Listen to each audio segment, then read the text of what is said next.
What's your opinion on serial killers? Hate them, right? They're evil. They can kill you. Well, duh. Anyways, what else is more frightening than a serial killer? One who got reincarnated, looking for revenge, and they steal brains while turning an innocent girl to a monster. Spooky! If that catches your interest, then you're in luck because today's topic is the series Psycho Brainhunter, found on the channel LarrysTerrorTapes. Psycho Brainhunter sounds like a horror game. Anyways, like with many horror projects, there is disturbing content, and even if the visuals are mainly drawings and writing, there is still disturbing violence and, kids getting hurt. So I understand if you want to skip today's video. I'll still will censor where I can though. With that being said, if you're still interested to jump into this series with me, then please lock your windows and doors, keep your brain in your head, and as always, my name is LarrysTerrorTapes. Let's explore.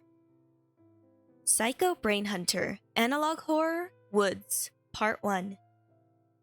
Now, before we start the video, let's first take note of the description in which the person posting these videos explains how they found a box full of VHS tapes in their grandfather's basement, which they currently have ownership of his home due to his passing. The tapes are titled Psycho Brainhunters, the full collection, and obviously feeling a bit curious about its contents, the poster decided to view these tapes and were following along on their journey. With that, now we can move on to the video, and it opens with footage of a commercial advertising a Halloween shop, but that doesn't last long because it soon gets interrupted by a US emergency alert system about a serial killer, but for some odd reason in the center there's red text that states everything is fine. That's a little hard to believe since the voice message soon explains that the serial killer has attacked 4 campers in the Dark River Woods, in which 3 of those victims were found deceased. And as we get shown the photos of their campsite, we also see Morse code in the bottom, which translates to eat/lead. Not sure about its significance yet, so let's keep that in mind. Now, discussing the attack itself, the 3 victims were likely shot from a distance, and it appears like the bullets weren't used to kill, but to keep the victims from running, since their legs were the part that was hit.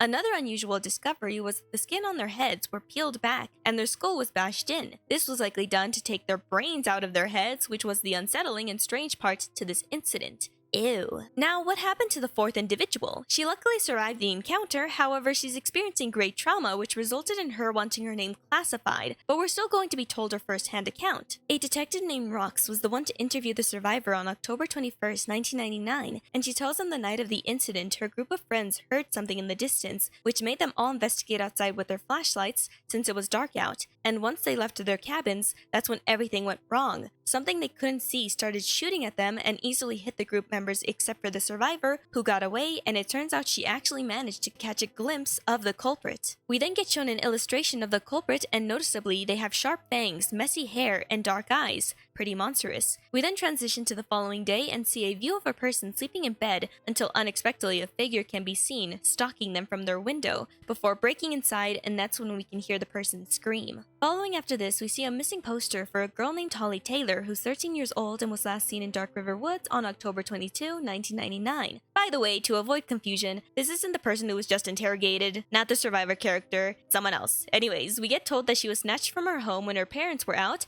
and the unexpected thing to this was that she was on the 2nd floor and the window shouldn't have been easily shattered, yet that didn't stop the culprit. And briefly flashing on the screen was an image of the survivor character in red text that's a code, however I wasn't sure what code it was in order to solve it. But luckily, the creator in the comment section gave a bit of assistance and said that it translates to something along the lines, "I'll find you Amelia," which Amelia is actually the name of the survivor character, so can't keep your identity hidden forever. Anyways, back to the kidnapped girl. The abduction was assumed to be planned, footprints, ladder marks, and a weapon was found near the home, which the weapon had the girl's blood on it, so she was likely knocked unconscious by the sledgehammer, and this culprit is likely the same maniac who attacked the 4 campers. As for motivations, that's unknown. With that, the viewer is told to stay safe, and in the final moments of the video, we see the illustration of the culprit and hear bells ringing in the background. And that's the first video. A mysterious killer, a kidnapped victim, and the culprit stealing brains. I don't have much to say at the moment since this is the setup, but I do find it odd that in the alert message, there was footage of the girl getting kidnapped and also having the survivor's face shown to the viewer despite her wanting to keep her identity secret. So I'm assuming whoever made these tapes somehow had access to all of this information and just put everything together. Maybe the poster's grandfather or someone connected to the grandfather, or maybe something paranormal.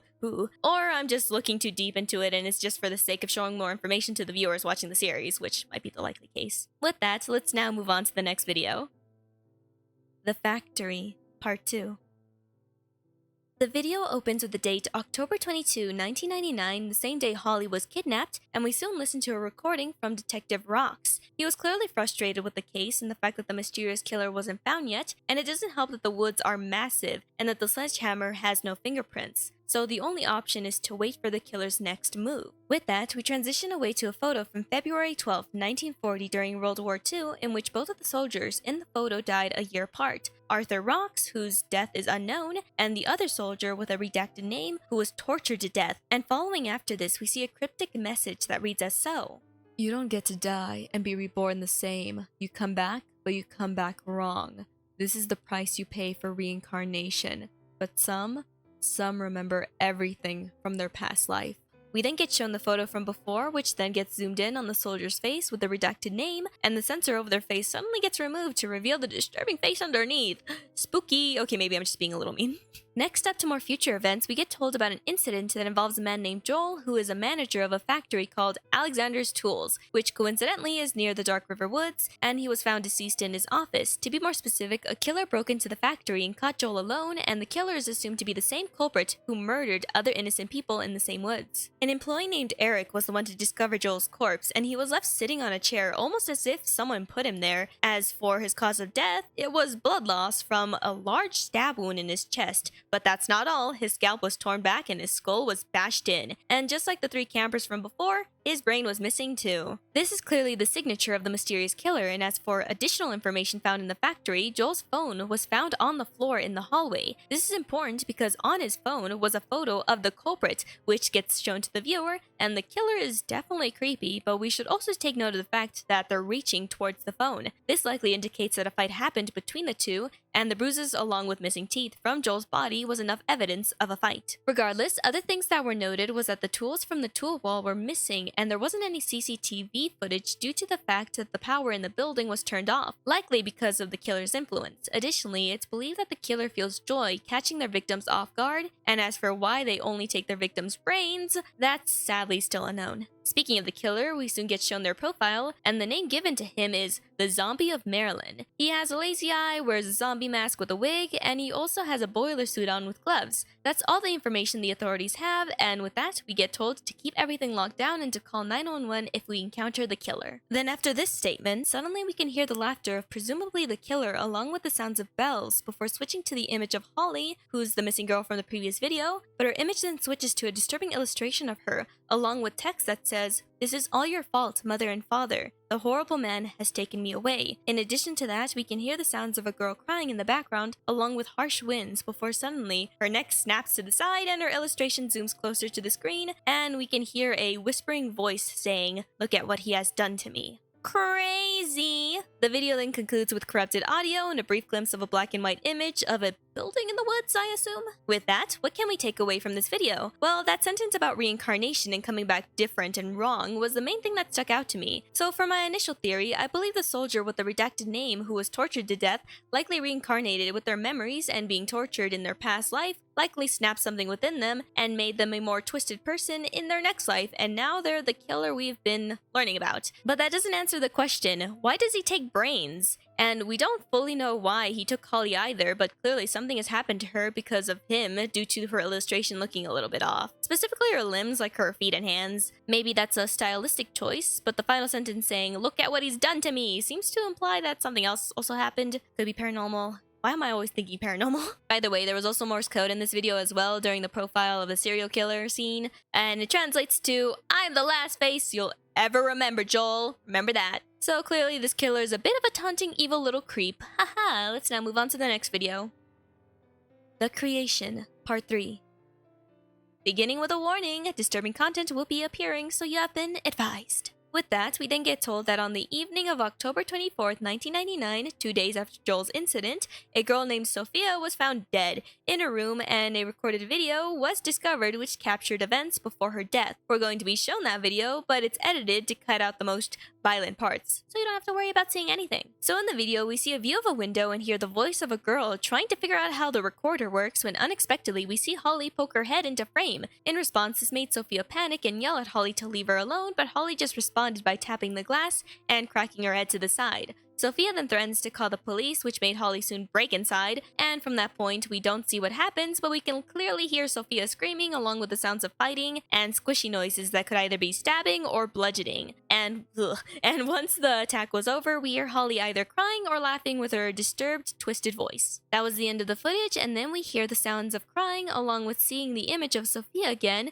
which unexpectedly changes for a moment, but ignoring that, we're now going to be given information about the incident. Her parents were sadly, but obviously the first to discover her, and she was completely mutilated, having both her arms and legs torn off, and she was partially eaten. Not only that, but her eyes were missing and nowhere in sight. We then get shown snapshots of the culprit, and we see Morse code which reads, "Living Dead Girl," likely referring to Holly, but then we get told some unexpected information. While looking for fingerprints on Sophia's body, they discovered prints that belonged to a woman who was murdered 2 years ago, and she goes by the name Brianna Addison, not Holly Taylor. What? More on this later. We then get told that the girl's room was on the 2nd floor, so the culprit somehow got up there despite the lack of any ladders or climbing equipment in sight. Speaking of the culprit, we get told that they have no eyeballs, which we can see in the footage, and it was later determined that this culprit is an accomplice to the zombie Marilyn, the serial killer. And after this statement, we shift away to Detective David Rocks, who has obtained clues while further investigating the tool factory, and we hear a call recording of him telling the authorities to go to the basement.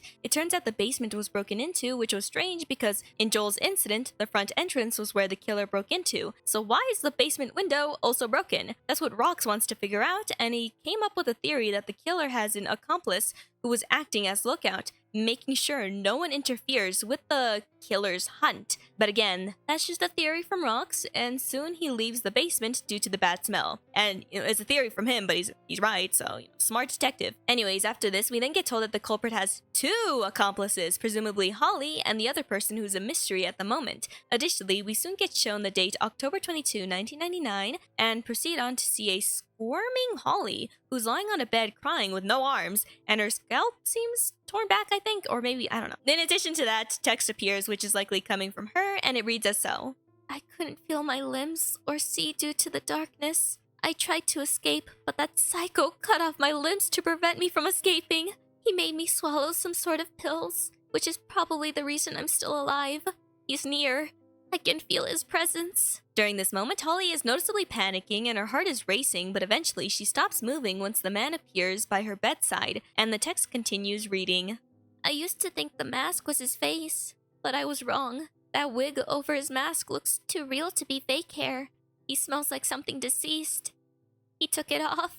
Real quick, based on those details, this mask is obviously not a Halloween costume, but most likely a human's face that was ripped off and worn, Chainsaw Massacre style. Looking realistic, smelling foul. I feel like that's what it's implying, right? Anyways, we then see him without his mask, and Holly goes on to explain that he told her that he sees potential in her, and he plans to make her help him complete his goal, which this goal involves a person who's wronged him in the past. We then see a familiar photo of those soldiers, and later see text that reads, "Wipe out the bloodline." Wow, a generational grudge. We then see a different man with a different mask, likely being the second accomplice, and he's standing at the head of Holly's bed in order to easily pluck out her eyeballs. And once the job was done, the zombie Marilyn, the serial killer, tells his accomplice that his job is done, and the man soon leaves. And in the final moments, we see Holly's newly formed body and her final thoughts, which reads, "I have a purpose. A new reason to live." That's the video's conclusion, and we learned quite a bit. Firstly, the reason why Holly looks so off and why her fingerprints weren't at the crime scene is because she's going through an experiment and her arms were replaced. And the reason why Sophia was targeted and had her eyes plucked out is because Holly doesn't have any, so maybe she just wanted an upgrade in her body. Also, there's mysterious pills that's keeping her alive, and probably, she's becoming a monster? I say this because her body contorts in unusual ways, and by all means, she really should be dead. And how else could she have gone to the 2nd floor of that girl's home? Did she super jump or spider crawled up there? Ew. You want to be Spider-Man so bad and failing? Actually, because she's partially an experiment to create a killer monster, does this mean the man in the mask is a mad scientist? Since he did all this to the poor girl? I'm not 100% on that assumption, but how else could he have accomplished what he did? But he's a soldier, not a scientist. Maybe the other masked person is the scientist. Or, am I looking too deep into this? Anyways, returning to the big bad guy, it's now more clear that the reincarnation theory of the soldier returning is true, and now we know his motivations. He wants to kill off Arthur's bloodline, and do you remember that man's last name? Rocks, like Detective David Rocks. I didn't say that earlier for the sake of this revelation, but interesting, huh? Also, some people initially believed David Rocks might have been the reincarnated version of Arthur, but later we learned that that's not the case. More on that later. Now, it's great that we have these answers, but sadly, it also leads to us now having new questions. What did Arthur do to make Zombie of Maryland, the serial killer guy, want revenge against him? Could it be connected to his torture? Did Arthur betray him and was the reason for his torture? It seems like the likely assumption. And who is the second accomplice? And why did they target Holly if she isn't a part of the Rock's bloodline? That I have no idea still. So hopefully we'll get an answer in the next video, which is the latest part in the series. So let's go. The Survivor, Part 4. There's once again another content warning, so you have been advised, and soon after that, we get shown the date October 25th, 1999, and then get introduced to Amelia's sister. And to remind you, Amelia is the same woman who survived the attack while her 3 friends died at the campsite. That Survivor character. With that being said, her sister hasn't spoken to Amelia since the incident, and Amelia was sent to a mental asylum due to her seeing and hearing things that other people cannot. Likely these hallucinations are a trauma response from the attack. So the sister tries to call Amelia to check up on her, but fails to reach her, and during this moment we see Morse code appear on the screen which translates to, "Don't worry, I'll take care of Amelia for you." By the way, only we can see and know this message, which is obviously connected to the killer, while Amelia's sister just accepts the fact that her call was rejected, and then she goes on to take a shower. And while stepping away, outside her window, we can see a familiar creeping figure. You can probably guess what happens next. While taking a shower, the killer breaks into her room and immediately guts the sister like a fish. And I'm being serious here. We can see her intestines spill out, and I'm not going to show that here, even if it is just a drawing, so check out the video yourself if you're curious. Anyways, the sister's brains were soon stolen, and then we switch away to information about a guy named Henry, who calls the authorities after hearing a scream in the motel room next to his. In response, Detective Rocks and his new partner, Officer Roberts, were sent over to investigate, and during the car ride, Roberts seemed excited to work with Rocks, and she asked him many questions, but he shot down her attempts to socialize. So yeah, the dynamic is honestly kind of funny, you know, she's like bubbly, sweet, funny, and like he's over here being like, I'm serious and aloof and I don't want to talk no more. Anyways, they soon arrived at the motel. Once there, they discovered that the room was clearly broken into due to the door being forced open, and they also found the sister's corpse, which, you know, we now know her name is Charlotte. Rest in peace, Charlotte. Additionally, we get shown Morse code on the screen once again, which translates to, "Should have used your brains before it was too late. Aha!" Which that's kind of mean for the killer to say, but insulting the person he just murdered doesn't seem like something he would be sympathetic for anyways, so Anyways, the officer and detective take notes of Charlotte's body along with snapping a few photos before sending her away to be autopsied, and a strange discovery was soon found as a result. Deep within her stomach were dog tags from presumably 1940, and they belonged to a soldier named Arthur Rocks. Insert gasp. This was obviously brought to Detective Rock's attention, which made him unresponsive, so forgetting him for a moment, the authorities seem to believe they figured out who this ruthless killer is. But before they share any names, we switch to a view of Amelia in a padded room with a straitjacket. She's hallucinating her dead friends and that masked killer, and overall, she's not having a good time. We also see Morse code during this, and it translates to Amelia Mackenzie, the victim survivor. With that, this is the end of the series at the moment, since this is the latest video posted on the channel, but it's definitely not the finale, and I'm sure there's more to come in the future. But for today, we have to stop here, so let's now move on to the conclusion of today's video. Conclusion.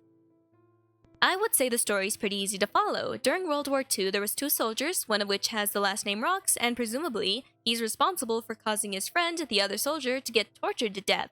How and why? Not sure yet, and we also don't know Arthur Rocks' cause of death, unlike the other guy. Regardless, that tortured man then reincarnates in the future with his memories relatively intact, including the painful, sanity-breaking torture memories, and this caused him to become a twisted individual. He has a desire for vengeance, and he wants to eliminate the Rock's bloodline, but that's not all. So kind of like Dr. Frankenstein, but not really. He wants to create a monster to help him achieve this goal, so he kidnapped a young girl to put her through disturbing experiments, which led to her becoming something unsettling.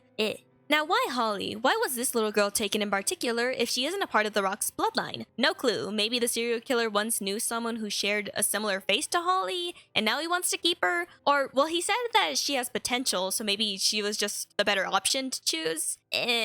Or maybe what happened to Holly is the same torture the killer went through when he was a soldier. He might have been experimented on to be turned into a superhuman, but that obviously failed. So with that knowledge, he potentially wants to make a superhuman of his own, and he seems to be succeeding, and it just so happens to be Holly, who I guess is a suitable candidate? Maybe? That's my theory, okay? As for Amelia's situation, there's the line, "Don't worry, I'll take care of Amelia for you." So maybe the killer is saying he plans to get the job done, so eventually he's going to kill her off like her friends. Or maybe there's something more to this that we don't know of yet. Then again, Amelia could just be an unlucky soul who's dragged into this mess, and it's nothing too deep. But, you know, it could just be like the case of Chucky, where Chucky's like, man, when I start a kill, I gotta finish that kill. And this, like, serial killer has that same mindset where it's like, yo, I gotta get to her soon. So, you know, it's either that, or we'll learn something in the future. So, till then.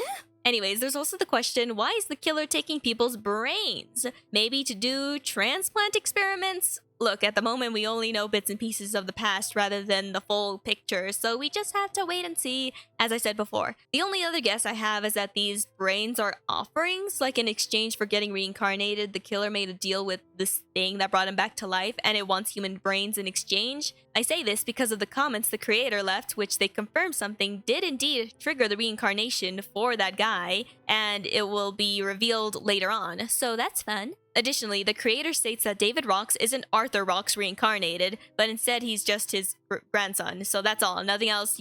No theories there. Don't think about that stuff, okay? The killer's revenge is on the bloodline, not just Arthur in particular. It's just everyone getting bodied, okay?